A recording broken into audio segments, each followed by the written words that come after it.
Hello दोस्तों, कैसे हो आप सब। उम्मीद करते हैं कि सब आप अच्छे होंगे। टारगेट जॉब स्कैन में आप सबका स्वागत है। जैसा कि आपको पता है कि माँ बाप का सपना पूरा करने वाला करंट अफेयर्स आपको डेली 8 से 10 क्वेश्चन करंट अफेयर से संबंधित और स्ट्रैटेजी के संबंधित कवर करता है। और साथ में हमने एक नई सीरीज शुरू की है जिसका नाम है डेली गायत्री मंत्र। और यहाँ से भी आपके एग्जाम में 1 से 2 क्वेश्चन पक्का छपेगा। तो आइए हम सबसे पहले बात करते हैं मोटिवेशनल कोट के बारे में, जो कहते हैं माँ बाप ने हमारे लिए कुछ नहीं किया, जरा थैला बदल कर देख लो, जवाब मिल जाएगा। दोस्तों, माँ बाप हर बच्चे के लिए लास्ट तक प्रयास करते हैं कि वो बच्चा ज़रूर कामयाब हो जाए। उसको हर तरह की सुविधाएं प्रदान करते हैं, हर तरह की सुविधाएं दे करके उसे कामयाब बनाना चाहते हैं। लेकिन जो लोग मेहनत नहीं करते वो अक्सर ऐसा ही कहते हैं कि माँ बाप ने हमारे लिए क्या किया है। इसलिए लगातार मेहनत करके आप अपने माँ बाप का सपना पूरा करें। अब बात करते हैं करंट अफेयर से संबंधित।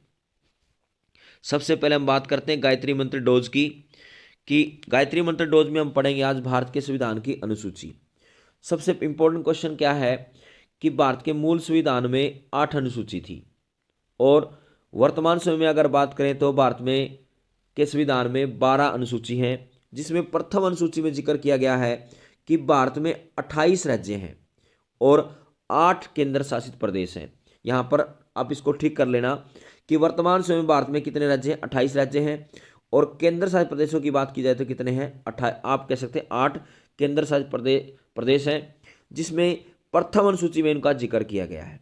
दूसरी अनुसूची की अगर बात करें तो इसमें जितने भी आप कह सकते हैं भारतीय प्रशासनिक अधिकारी हैं, जैसे राष्ट्रपति, राज्यपाल, लोकसभा का अध्यक्ष, उपाध्यक्ष, राज्यसभा के सभापति, उपसभापति, विधानसभा के अध्यक्ष, उपाध्यक्ष, विधान परिषद के सभापति, उच्चतम न्यायालय, उच्च न्यायालय के न्यायाधीश, भारत के नियंत्रण महालेखा परीक्षक और आप कह सकते हैं अन्य पदाधिकारी, इन सबको वेतन और भत्ते जो आप कह सकते हैं दूसरी अनुसूची के माध्यम से दिए जाते हैं। इसके साथ अगर बात की जाए तीसरी अनुसूची में प्रावधान है शपथ प्रक्रिया का, यानी शपथ से संबंधित उल्लेख किया गया है, जिसमें राष्ट्रपति, उपराष्ट्रपति, उच्चतम न्यायालय, उच्च न्यायालय के न्यायाधीशों को शपथ दिलाई जाती है। चौथी अनुसूची में क्या है कि इसके अंतर्गत राज्यों और संघीय क्षेत्रों की राज्यसभा में प्रतिनिधित्व का वर्णन किया गया, नहीं यानी राज्यसभा की सीटों का बंटवारा किसमें किया गया, चौथी अनुसूची में किया गया। पांचवी अनुसूची में क्या है कि अनुसूचित क्षेत्र हैं और अनुसूचित जनजातीय क्षेत्र हैं, यानी एससी और एसटी का प्रावधान किया गया है। छठी अनुसूची में क्या है, असम, मेघालय, त्रिपुरा और मिजोरम राज्य में जनजातीय क्षेत्रों के लिए विशेष रूप से आरक्षित किया गया है। इसके साथ साथ बात की जाए सातवीं अनुसूची में अगर बात की जाए तो यहां पर सूचियों का प्रावधान किया गया है, यानी 3 प्रकार की सूची रखी गई है, जिसमें संघ सूची है, राज्य सूची और समवर्ती सूची है। यानी इसके अंतर्गत केंद्र व राज्यों के बीच शक्तियों का बंटवारे का वर्णन किया गया है, जिसके अंतर्गत 3 सूचियां बताई गई, संघ सूची, राज्य सूची और समवर्ती सूची। संघ सूची की अगर बात की जाए तो इसमें 100 विषय हैं और इन विषयों पर कानून बनाने का अधिकार केवल केंद्र सरकार को होता है। और संविधान के लागू होने पर यहां पर संघ सूची में कितने विषय थे, 97 विषय थे। राज्य सूची की अगर बात की जाए तो 61 विषय हैं, जिन पर कानून बनाने का अधिकार राज्य सरकार को है, लेकिन राष्ट्रहित से संबंधित मामलों में केंद्र कानून भी बना सकता है। और संविधान में जब इसको लागू किया गया तो इसमें 66 विषय थे। इसके साथ साथ अगर बात की जाए समवर्ती सूची के अंतर्गत 52 विषय हैं। इसमें केंद्र व राज्य सरकार दोनों मिलकर कानून बनाते हैं, परंतु कानून के विषय में समान होने पर केंद्र सरकार द्वारा बनाया गया कानून मान्य होता है। बड़ा इंपॉर्टेंट क्वेश्चन है। अगर केंद्र सरकार और राज्य सरकार में विवाद हो जाए किसी कानून को लेकर के, तो वहां पर प्राथमिकता किसको दी जाएगी, प्राथमिकता केंद्र सरकार द्वारा बनाए गए कानून की दी जाएगी। और राज्य सरकार द्वारा बनाया गया कानून केंद्र सरकार द्वारा बनाने के बाद समाप्त हो जाता है। संविधान के लागू होने से पहले इसमें 47 विषय थे। इसके साथ साथ अगर बात की जाए 8वीं अनुसूची में भाषाओं का प्रावधान है कि भारत के मूल संविधान में अगर भाषाओं की बात की जाए तो 14 भाषाएं थी और वर्तमान समय में अगर बात की जाए तो 22 भाषाएं हैं। इसी प्रकार से अगर बात की जाए 2004 में 4 नई भाषाएं जोड़ी गई, जैसे मैथिली, संथाली, डोगरी, बोडो। इसी प्रकार से अगर बात की जाए 21वां संवैधानिक संशोधन हुआ था 1967 में, उसमें सिंधी भाषा जोड़ी गई थी। 71वें संवैधानिक संशोधन के द्वारा 3 भाषाएं जोड़ी गई, जिसमें आप कह सकते हैं नेपाली, कोंकणी और मणिपुरी थी। और 92वें संवैधानिक संशोधन 2000 4 के द्वारा 4 भाषाएं जोड़ेगी, मैथिली, संथाली, डोंगरी, और बोडो। ये क्वेश्चन वेरी इंपॉर्टेंट है। 9वीं अनुसूची में क्या है, प्रथम संवैधानिक संशोधन 9वीं अनुसूची के माध्यम से हुआ और इस अनुसूची को 1951 में जोड़ दिया गया। इसका प्रावधान है, आप कह सकते हैं ये कृषि से संबंधित है और इसके अंदर कोई भी अगर विषय डाल दिया जाता है तो उसे संविधान में चुनौती नहीं दी जा सकती या उसे किसी भी न्यायालय में चुनौती नहीं दी जा सकती। यदि कोई विषय मौलिक अधिकारों का उल्लंघन करे तो उच्चतम न्यायालय इस कानून की समीक्षा कर सकता है। अभी तक 9वीं अनुसूची में 283 अधिनियम हैं जिसमें राज्य सरकार द्वारा संपत्ति का अधिग्रहण का उल्लेख प्रमुख किया गया है। इसके साथ साथ अगर बात की जाए यहां पर 10वीं अनुसूची की बात करते हैं। 52वें संवैधानिक संशोधन 1985 के द्वारा इसमें मूल संविधान में जोड़ा गया और दल बदल से संबंधित प्रावधान इसके अंतर्गत रखा गया है। इसके अलावा अगर बात करें 11वीं अनुसूची में, 11वीं अनुसूची जो आप कह सकते हैं ग्राम पंचायतों से संबंधित है, जिसके लिए 73वां संवैधानिक संशोधन 1992 में किया गया और पंचायती राज के अंदर विषयों की संख्या की बात की जाए तो 29 विषय हैं। 12वीं अनुसूची की बात की जाए तो इसमें नगर पालिकाओं का प्रावधान है और 74वें संवैधानिक संशोधन 1992 के तहत इसको जोड़ा गया और इसमें विषयों की संख्या की बात की जाए तो 18 विषय हैं। तो दोस्तों जितने भी मैंने आपको ये 12 अनुसूचियां बताई हैं इनमें से हर बार 1 से 2 क्वेश्चन आपके एग्जाम में बार बार पूछा जाता है। इसके साथ हम बात करते हैं करंट अफेयर से संबंधित। हाल ही में उभरते कोरोना वायरस और अन्य वायरस की निगरानी के लिए एक वैश्विक प्रयोगशाला कोविनेट किसने लॉन्च किया है, तो ये किया है WHO ने। यानी WHO के द्वारा उभरते कोरोना वायरस और अन्य वायरस की निगरानी के लिए एक वैश्विक प्रयोगशाला कोविनेट लॉन्च किया है। इसके साथ अगर बात की जाए जो WHO है उसकी स्थापना कब हुई, तो उसकी स्थापना हुई 7 अप्रैल 1945 को। हेडक्वार्टर कहाँ पर है, जिनेवा में। और पहली बार इसको कब अपना आप कह सकते हैं मनाया गया, तो 7 अप्रैल 1950 को आप कह सकते हैं विश्व स्वास्थ्य संगठन बनाया गया। यानी WHO ने आप कह सकते हैं 7 अप्रैल को आप कह सकते हैं स्वास्थ्य दिवस मनाने की घोषणा की गई। वर्तमान समय में इसके अध्यक्ष कौन है, इथियोपिया के जो डॉक्टर हैं उनका नाम है टेड्रोस, वो आप कह सकते हैं वर्तमान समय में इसके अध्यक्ष हैं। वर्ष 2024 का जो थीम है, विश्व स्वास्थ्य दिवस की जो थीम है वो क्या है 2024 का, मेरा स्वास्थ्य मेरा अधिकार, ये इसका आप कह सकते हैं थीम है। इसके साथ साथ अगर बात की जाए वर्ल्ड वाइड फंड की स्थापना कब की गई, 1961 में की गई और इसका हेडक्वार्टर कहां पर है, इसका हेडक्वार्टर है ग्लैंड स्विट्जरलैंड में। वर्ल्ड इकोनॉमिक फंड की स्थापना 1971 में की गई, इसका मुख्यालय कहां पर है, जिनेवा के अंदर है। वर्ल्ड ट्रेड ऑर्गेनाइजेशन की स्थापना 1995 में की गई, इसका हेडक्वार्टर कहां पर है, जिनेवा। वेरी इंपॉर्टेंट क्वेश्चन है, संस्थाओं से संबंधित और बार बार आपके एग्जाम में पूछे जाते हैं। इसके साथ साथ अगर बात की जाए नाइजीरिया की एनकोंजी ओंकाजा इवेला विश्व व्यापार संगठन का आप कह सकते हैं का महानिदेशक नियुक्त की गई है और ये आप कह सकते हैं पहली अफ्रीकी महिला है। यानी WTO यानी वर्ल्ड ट्रेड ऑर्गेनाइजेशन की पहली महिला आप कह सकते हैं महानिदेशक किसे नियुक्त किया गया है, तो नाइजीरिया की है एनकोंजी अंकोला इवेला। इनको आप कह सकते हैं महानिदेशक के रूप में नियुक्त किया गया और पहली अफ्रीकी महिला बनी है ये। इसी प्रकार से अगर बात करें ट्रांसपेरेंसी इंटरनेशनल के भ्रष्टाचार धारणा सूचकांक 2023 में भारत का कौन सा स्थान था, तो 93वें स्थान मिला। हाल ही में भारतीय दूरसंचार नियामक प्राधिकरण के अध्यक्ष पर किसे नियुक्त किया गया है, तो ये किया गया अनिल कुमार लोहाती को। इसी प्रकार से अगर बात करें ट्राई जो है इसका फुल फॉर्म क्या होता है, telecom regulatory authority of India है। ट्राई की फुल फॉर्म पूछी जाए तो telecom regulatory authority of India, यह भारत में दूरसंचार क्षेत्र को विनियमित करने के लिए सरकारी निकाय है। इसकी स्थापना हुई है 20 फरवरी 1997 को इसकी स्थापना की गई और आप कैसे किस अधिनियम के द्वारा स्थापना की गई, तो 1997 जो अधिनियम था उसके द्वारा इसकी स्थापना की गई।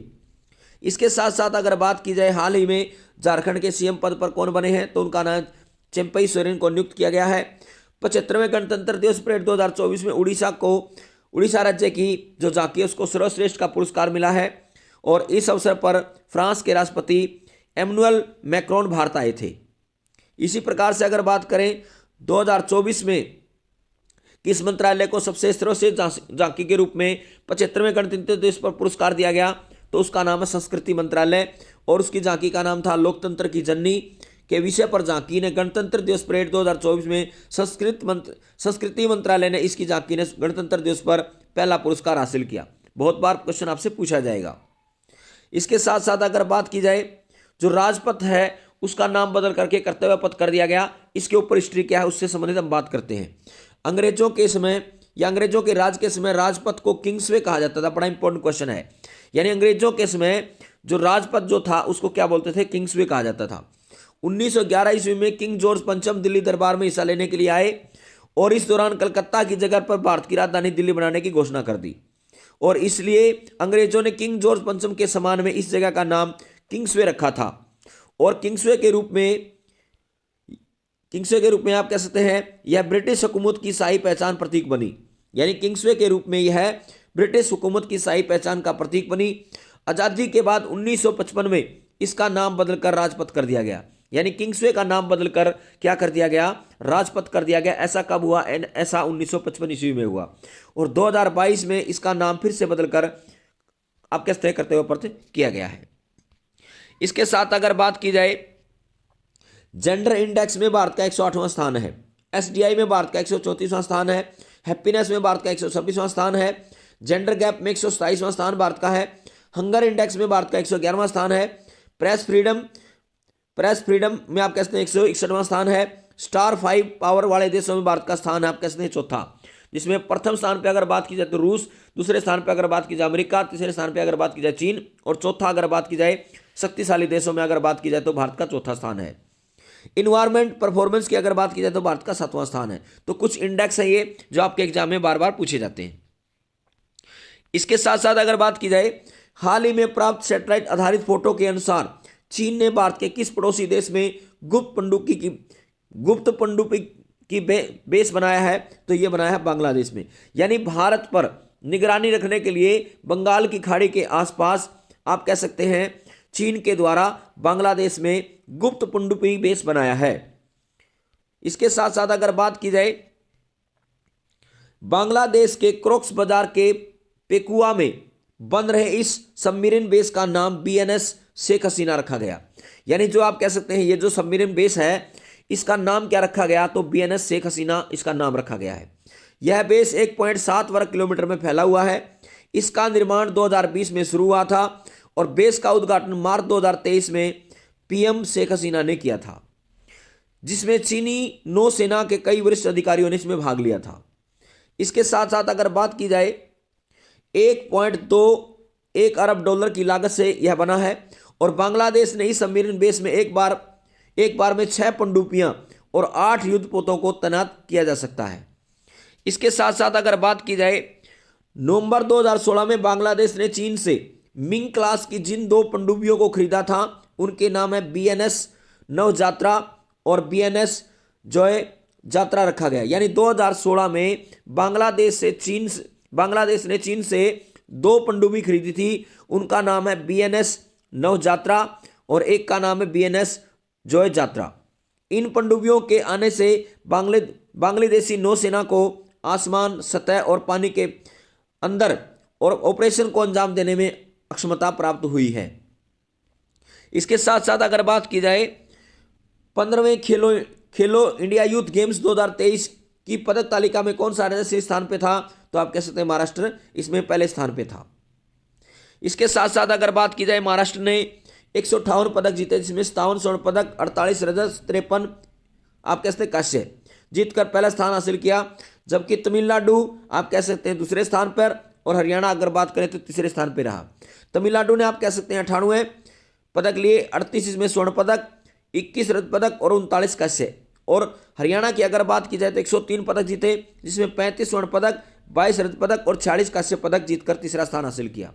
किसी भी देश को प्रथम स्तर पर उसके स्वर्ण पदक के आधार पर ही उसको प्रथम स्थान दिया जाता है। यानी इसमें गोल्ड को सबसे पहले प्राथमिकता दी जाती है, न कि पदकों की संख्या को। इसके साथ अगर बात की जाए, खेलो इंडिया यूथ गेम्स 2024 का शुभंकर है वीरा मंगाई वेलु नाचियार। रानी वेलु नाचियार भारत में ब्रिटिश औपनिवेशिक सत्ता के खिलाफ लड़ने वाली पहली रानी थी और तमिल लोग उन्हें वीर मंगाई के नाम से भी जानते थे। बड़ा इंपॉर्टेंट क्वेश्चन है कि खेलो इंडिया यूथ गेम्स 2024 का शुभंकर क्या है? तो वीरा मंगाई वेलु नाचियार आप कह सकते हैं इसका शुभंकर है। इसके साथ साथ अगर बात की जाए, 5वां संस्करण जो आप कह सकते हैं खेलो इंडिया का, वो आप कहते हैं 11 फरवरी 2023 को अपर लेक भोपाल मध्य प्रदेश में सफलतापूर्वक संपन्न हुआ। खेलो इंडिया में आप कह सकते हैं महाराष्ट्र ने 161 पदक जिसमें 56 स्वर्ण पदक के साथ तालिका में आप कह सकते हैं प्रथम स्थान हासिल किया। और उसके बाद हरियाणा और उसके बाद मध्य प्रदेश, आप कह सकते हैं हरियाणा दूसरे स्थान पर और मध्य प्रदेश तीसरे स्थान पर रहा। यानी 2023 में भी प्रथम स्थान पे कौन रहा खेलो इंडिया के अंदर, तो महाराष्ट्र ही रहा। दूसरे स्थान पर अगर कौन रहा तो हरियाणा रहा। तीसरे स्थान पे कौन रहा, मध्य प्रदेश रहा। इसके साथ साथ अगर बात की जाए 21 जनवरी 2018 को प्रधानमंत्री नरेंद्र मोदी ने नई दिल्ली में इंदिरा गांधी एरियाना आप कहते हैं खेलो इंडिया यूथ गेम्स के पहले संस्करण का अनावरण किया। यानी खेलो इंडिया यूथ गेम्स कब स्टार्ट हुए थे, तो 21 जनवरी 2018 को नरेंद्र मोदी आप कहते हैं जो भारत के प्रधानमंत्री हैं, उन्होंने नई दिल्ली में इंदिरा गांधी एरिना स्टेडियम के अंदर इनका आप कहते हैं उद्घाटन किया।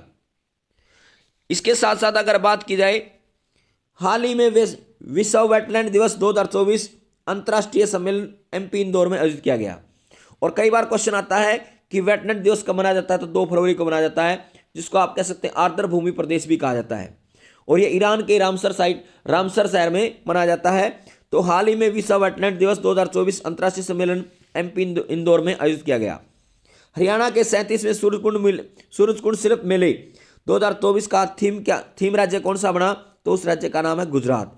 और ये कहां पर आयोजित होता है सूरजकुंड मेला, तो फरीदाबाद हरियाणा में आयोजित किया जाता है। भारत के 5 व्यक्तियों को भारत पुरस्कार 2024 से सम्मानित किया गया, जिसमें आप कह सकते हैं बिहार के पूर्व सीएम हैं कर्पूरी ठाकुर, लाल कृष्ण आडवाणी, एमएस स्वामीनाथन, चौधरी चरण सिंह और पीवी नरसिम्हा राव। चौधरी चरण सिंह और पीवी नरसिम्हा राव हमारे भारत के पूर्व प्रधानमंत्री हैं। चौधरी चरण सिंह भारत के ऐसे प्रधानमंत्री हो जो कभी लोकसभा में ही नहीं गए। और एमएस स्वामीनाथन को हरित क्रांति का जन्मदाता कहा जाता है। और नेक्स्ट क्वेश्चन की अगर बात करें, हाल ही में भारत के यूपीआई भुगतान को स्वीकार करने वाला पहला यूरोपियन देश कौन सा बना है, तो उस देश का नाम है फ्रांस। फ्रांस देश को किसानों का देश भी कहा जाता है। इसके साथ साथ अगर बात की जाए मियामी ओपन 2024 का पुरुष युगल खिताब किस जोड़ी ने जीता है, तो ये जीता है मैथ्यू एबेडेन और रोहन बोपन्ना।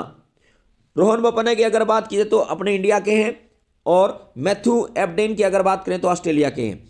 और सबसे ज्यादा उम्र में आप कह सकते हैं पुरस्कार जीतने वाले भी भारतीय कौन बने हैं, रोहन बोपन्ना ही बने हैं।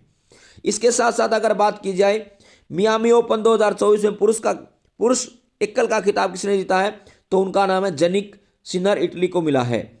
और महिला वर्ग में अगर बात की जाए तो डेनियल कोलिस यूएसए की महिला को आप कह सकते हैं महिला वर्ग में यह पुरस्कार जीता है।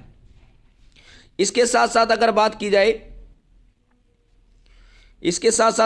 की जाए प्रधानमंत्री ने 27,000 करोड़ रुपए के तालाबीरा थर्मल पावर प्रोजेक्ट की आधारशिला ओडिशा में रखी है। कई बार क्वेश्चन आता है कि उड़ीसा का नाम बदलकर ओडिशा कब कर दिया गया, तो 2011 में उड़ीसा से बदलकर ओडिशा नाम कर दिया गया। यानी उड़ीसा का पुराना नाम क्या था, कलिंग था। यानी आप कह सकते हैं उड़ीसा जो है उसका नाम बदलकर ओडिशा कब किया गया, 2011 में। और उड़ीसा का पहले नाम क्या था, कलिंग आप कह सकते इसका नाम था। उड़ीसा के मुख्यमंत्री की अगर बात की जाए तो नवीन पटनायक हैं। राज्यपाल की अगर बात की जाए तो रघुवर दास हैं। इसके साथ साथ अगर बात की जाए हाल ही में भारतीय नौसेना में शामिल किया गया पहला सर्वेक्षण पोर्ट आईएनएस संधांक बना। और हाल ही में न्यायमूर्ति रितु बारी उत्तराखंड उच्च न्यायालय की पहली महिला मुख्य न्यायाधीश नियुक्त की गई। इसके साथ साथ अगर बात की जाए हाई कोर्ट की पहली महिला मुख्य न्यायाधीश कौन बनी थी, लीला सेठ बनी थी। बड़ा इंपॉर्टेंट क्वेश्चन है। और 1991 ईस्वी में हिमाचल प्रदेश उच्च न्यायालय के मुख्य न्यायाधीश के रूप में इन्होंने शपथ ली थी। और वह दिल्ली उच्च न्यायालय की पहली महिला न्यायाधीश भी बन चुकी हैं। इसके साथ अगर बात की जाए इलेक्ट्रॉनिक और मैकेनिकल इंजीनियर्स के 33वें महानिदेशक के रूप में किसने पदभार ग्रहण किया है, तो उनका नाम है जेएस सिदाना। इसी प्रकार से अगर बात करें लेफ्टिनेंट जनरल जेएस सिदाना आप कह सकते हैं राष्ट्रीय रक्षा अकादमी खड़गवास के पूर्व छात्र हैं और वो 1985 में सेना में शामिल हुए थे। इसी प्रकार से अगर बात की जाए कांगो की पहली महिला प्रधानमंत्री के रूप में किसे नियुक्त किया गया, तो उनका नाम है जूडियत नुमिनवा तुलुका। ये आप कह सकते हैं कांगो की पहली महिला प्रधानमंत्री बनी हैं। इसी प्रकार से अगर बात की जाए अफ्रीकी देश कांगो ने जूडिथ सुमिनवा तुलुका को देश की पहली महिला प्रधानमंत्री नियुक्त किया है। तुलुका की नियुक्ति ऐसे समय में हुई है जब रवांडा की सीमा से लगे क्षेत्र में तनाव का माहौल बना हुआ है। और कांगो एक मध्य अफ्रीकी देश है और इसकी राजधानी है किंगसासा। कई बार क्वेश्चन आता है कि वो मध्य रेखा को कौन सी नदी दो भागों में काटती है, तो उस नदी का नाम है कांगो नदी, जो आप कहते हैं अफ्रीका महाद्वीप में है। और कई बार क्वेश्चन आता है कि मकर रेखा को कौन सी नदी दो भागों में काटती है, तो उसका नाम है लिम्पोपो नदी, जो अफ्रीका महाद्वीप में है। और कर्क रेखा को दो भागों में काटने वाली नदी का नाम क्या है, तो माही नदी है, जो अपने इंडिया में है, मध्य प्रदेश में। इसके साथ साथ अगर पूछा जाए हाल ही में international transgender day of visibility कब मनाया गया, तो यह मनाया गया 31 मार्च को। इसके साथ साथ अगर बात की जाए हाल ही में आई इंडिया टीबी रिपोर्ट 2024 के अनुसार भारत में नए टीबी मामलों में कितने प्रतिशत की कमी आई है, तो यह आई है 32% की कमी आई है। इसी प्रकार से हाल ही में किसे जवाहरलाल नेहरू विश्वविद्यालय शिक्षक संघ का अध्यक्ष बनाया गया है, तो यह बनाया गया मौसमी बसु को। इसके साथ साथ अगर बात की जाए गणित का जो नोबेल पुरस्कार है, जिसको एबल पुरस्कार कहा जाता है, 2024 का किसे मिला है, तो मिला है मिशेल टेलाएंड को, आप कह सकते हैं सम्मानित किया गया है। नीदरलैंड के इरास्मस पुरस्कार 2024 से अमिताभ घोष को सम्मानित किया गया। मिस वर्ल्ड ह्यूमैनिटेरियन अवार्ड से नीता अंबानी को सम्मानित किया गया। हाल ही में किसके द्वारा लिखित पुस्तक code dependent living in the shadow of AI को व्यूमन प्राइज के लिए शॉर्टलिस्ट किया गया है, तो उसका नाम है मधुमिता मुंगिया। मधुमिता मुंगिया को आप कह सकते हैं इसके लिए शॉर्टलिस्ट किया गया है। इसके साथ साथ अगर बात की जाए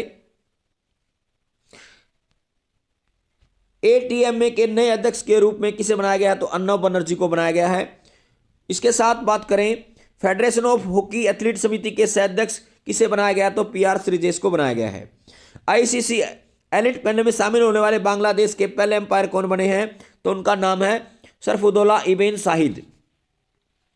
इसके साथ साथ अगर बात की जाए हाल ही में किसे अंतर्राष्ट्रीय संस्कृति अवार्ड से सम्मानित किया गया, तो यह किया गया मीना चंदारा को। रिकेन अगर बात की जाए रिकेन यामामोटो ने 2024 का प्रिजर पुरस्कार जीता है। भारत को खसरा और रुबेला चैंपियन पुरस्कार मिला है और मिस वर्ल्ड 2023 का खिताब कृष्णा प्रिचकोवा ने जीता है। इसके साथ साथ अगर बात की जाए जोया अख्तर और असमा खान ने India UK achievers honours award जीता है। बॉय जोनस पुरस्कार के लिए टाइगर वुड्स को चुना गया है। हाल ही में कच्चा तीव द्वीप चर्चा में किस देश में है, तो आप कह सकते हैं श्रीलंका में। यानी भारत और श्रीलंका के बीच कच्चा तीव द्वीप को लेकर के काफी समय से विवाद है। तो अभी भी वर्तमान समय में अगर बात की जाए तो कच्चा तीव द्वीप जो है काफी चर्चा में है। इसके साथ साथ अगर बात की जाए हाल ही में किस देश ने फोन पे से यूपीआई पेमेंट की शुरुआत की है, तो ये की है यूएई ने, यानी संयुक्त राज्य अमीरात ने आप कह सकते हैं फोन पे से यूपीआई पेमेंट की शुरुआत की है। दुबई दुनिया की पहली एयर टैक्सी सेवा शुरू करेगा। यूएई ने आनंद कुमार को गोल्डन वीजा प्रदान किया है और भारत सरकार यूएई में भारत पार्क बनाने की योजना बना रहा है। इसी प्रकार से अगर बात करें हाल ही में कहां के प्रसिद्ध सांझी क्राफ्ट को जीआई टैग मिला है, तो यह मिला मथुरा को। इसके साथ साथ अगर बात की जाए असम के मांजुली मुखोटे और पांडुलिपि पेंटिंग को जीआई टैग मिला है। जीआई टैग कितने वर्षों के लिए दिया जाता है, 10 साल के लिए दिया जाता है। और भारत का जो पहला जीआई टैग मिला था वो मिला था आप कैसे दार्जिलिंग की चाय को 2003 के अंदर। और किस अधिनियम के तहत लाया गया था इसको, 1999 अधिनियम के तहत लाया गया था। तो असम के मांजुली मुखोटे और पांडुलिपि पेंटिंग को जीआई टैग मिला है। त्रिपुरा की आदि त्रामी पोशाक रिया को जीआई टैग मिला है। उड़ीसा का सिल्वर फिलीग्री को जीआई टैग मिला है। इसी तरह से अयोध्या के बेसन के लड्डू को जीआई टैग मिला है और ओडिशा के रेड ऑन्ड चटनी यानी जिसको काई चटनी भी कहा जाता है उसको भी जीआई टैग मिला है। दोस्तों अपने माता पिता का सम्मान करें, देश के जवानों का सम्मान करें, हमेशा मुस्कुराते रहें, हंसते रहें। और दोस्तों अगर आपको हमारी मेहनत अच्छी लग रही हो तो हमारे चैनल को सब्सक्राइब करें, ज़्यादा से ज़्यादा लाइक करें, शेयर करें और कमेंट करो। दोस्तों मैं आपके लिए हमेशा यानी रूटीन में आप कह सकते हैं 3 से 4 घंटे बड़े अच्छे अच्छे क्वेश्चन निकाल करके बड़े अच्छे ढंग से उसको एक्सप्लेन करके आपके सामने प्रेजेंट करता हूं। तो आप सबसे हम्बल रिक्वेस्ट है कि आप इस वीडियो को ज़्यादा से ज़्यादा शेयर करें। इससे मुझे भी आप कह सकते हैं मोटिवेशनल मिलेगा, मुझे भी एक सहयोग मिलेगा कि आप बहुत अच्छे ढंग से इसको शेयर कर रहे हैं। तो दोस्तों आप सबसे हम्बल रिक्वेस्ट है कि इस वीडियो को ज़्यादा से ज़्यादा शेयर करें। और टेलीग्राम का लिंक आपको वीडियो के डिस्क्रिप्शन में मिल जाएगा, आप उसको ज्वाइन कर लीजिए। आपको वहाँ पर फ्री में PDF फाइल आप कह सकते हैं प्रोवाइड करवाई जाएगी। धन्यवाद।